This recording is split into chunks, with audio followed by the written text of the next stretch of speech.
La dissertation de SES. Pour beaucoup, ça ressemble à une montagne. Mais en réalité, c'est une épreuve avec ses codes, ses règles. L'idée ici, c'est de décortiquer tout ça ensemble, étape par étape. On va transformer ce gros défi en une mission beaucoup plus claire et surtout réalisable. Alors, voici notre parcours. On va d'abord définir ce qu'est vraiment une dissertation. Ensuite, on verra les tout premiers pas, qui sont cruciaux. Après ça, on s'attaque au plan, puis à l'intro et la conclusion pour qu'elles soient vraiment percutantes. Et on terminera avec les petites astuces pour aller chercher le maximum de points. C'est parti! Ok, commençons par la base. Avant même de penser à écrire, il faut absolument comprendre les règles du jeu. Qu'est-ce qu'on attend de nous, concrètement? Il y a une sorte de mantra, une règle d'or qui domine absolument tout le reste. Et la voilà, traiter le sujet, tout le sujet, rien que le sujet. Cette phrase, c'est notre boussole. Traiter le sujet, ça veut dire pas d'hors-sujet, évidemment. Mais tout le sujet, ça signifie qu'on ne doit laisser aucun mot, aucun concept de côté. Et rien que le sujet, eh bien ça veut dire que chaque idée, chaque exemple doit servir à répondre à la question. Pas de blabla inutile. Alors, qu'est-ce que ça donne en pratique? Eh bien, ce qu'on attend, c'est une réponse directe à la question. Pas un détour, une réponse franche. Cette réponse doit être organisée autour d'une problématique claire.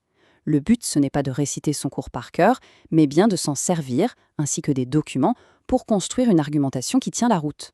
Et bien sûr, en utilisant le vocabulaire précis des SES. Bon, on passe à l'action. Les 20 premières minutes de l'épreuve sont, sans exagérer, les plus importantes.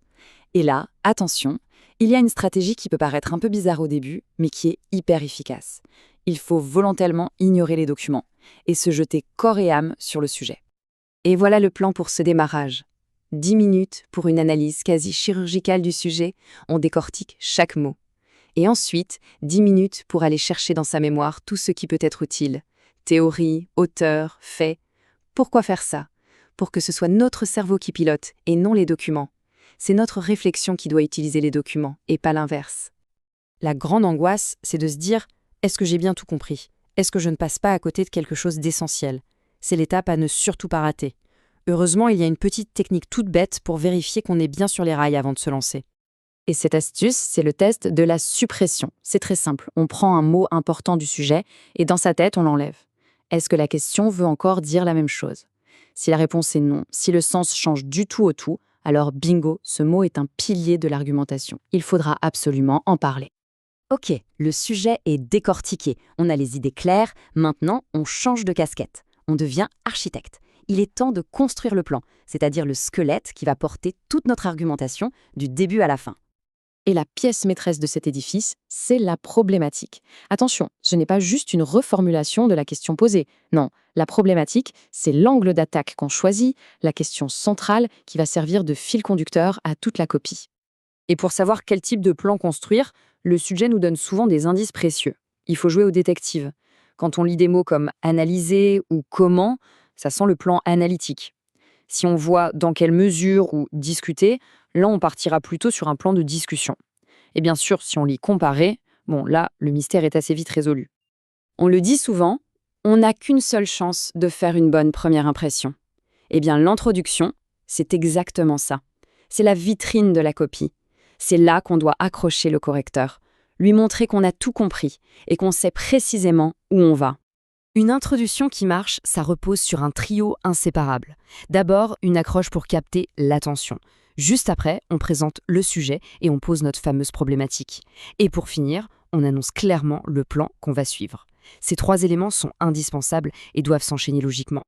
L'accroche, c'est l'hameçon. Il faut tout de suite montrer que le sujet est intéressant. On oublie immédiatement les phrases bateaux du style « de tout temps, l'homme a cherché à ». Non, on vise l'efficacité. Un fait d'actualité, une statistique qui surprend, un paradoxe ou une citation bien choisie. L'objectif, c'est de plonger le correcteur dans le vif du sujet dès la première ligne. On a bien déroulé notre argumentation, maintenant il faut savoir finir en beauté. La conclusion, c'est le point final. Elle doit être claire, nette et laisser une impression forte et durable. D'ailleurs, l'introduction et la conclusion fonctionnent un peu comme un miroir. L'intro, elle ouvre la porte, elle pose une question et annonce un chemin. La conclusion, elle, referme la porte, elle apporte une réponse claire et synthétique basée sur tout le chemin qu'on a parcouru. Une bonne conclusion se joue en 2 temps. D'abord, la synthèse. C'est un peu comme un entonnoir. On reprend les grandes idées du développement pour formuler une réponse directe et nuancée à la problématique. Ensuite, le deuxième temps, c'est l'ouverture. Là, c'est l'inverse. On utilise un télescope, on élargit la perspective avec une nouvelle question, sans y répondre bien sûr, pour montrer qu'on a une vision plus large. On a la méthode, on a la structure, maintenant parlons stratégie et rentabilité. Il faut savoir où se cachent les points pour aller les chercher. C'est l'heure de regarder de plus près le barème et la gestion du temps. Pendant l'épreuve, la montre est notre meilleure amie. Ce découpage du temps n'est pas là pour faire joli, c'est un vrai plan de bataille. Regardez bien, 1 heure entière juste pour analyser les documents et plus d'1 heure et demie pour la rédaction. Respecter ce timing, c'est la clé pour tout faire sans paniquer à la fin. Et les points, alors, où sont-ils ? Ce barème est super intéressant. On voit tout de suite que les connaissances et le plan, à eux deux, représentent quasiment la moitié de la note. C'est la preuve que ce qui compte le plus, c'est la solidité de l'argumentation et la logique de la structure. Et pour finir, on ne néglige pas les finitions. Une copie propre, bien rédigée, sans faute, avec le bon vocabulaire, ce n'est pas juste un bonus pour faire plaisir, non. Une copie claire rend l'argumentation beaucoup plus facile à suivre et donc beaucoup plus convaincante. La forme est vraiment au service du fond. Finalement, on se rend compte que maîtriser cette méthode, ça va bien au-delà de simplement réussir un examen. C'est apprendre à organiser sa pensée, à construire un raisonnement solide et à le défendre avec des preuves. Et ça, c'est une compétence qui sert absolument partout, bien après le jour de l'épreuve.